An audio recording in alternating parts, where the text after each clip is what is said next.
naman sila humingi ng parte sa amin eh. Kasi diretso nilang kinuha yung budget. Diretso nilang kinuha ang school building program, ang SBP, at pinaghati-hatian nila sa loob ng House of Representatives.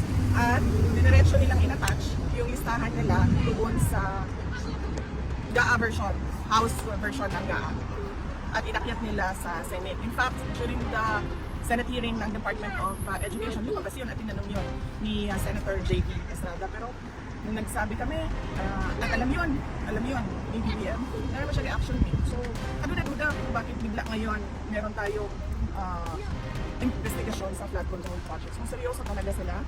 And si BBM alam na yan, kasi governor siya dati, mayor ako dati. Alam natin lahat kung ano yung anomalya, ano yung corruption sa budget ng gobyerno, sa projects ng gobyerno. Kung saan lahat ng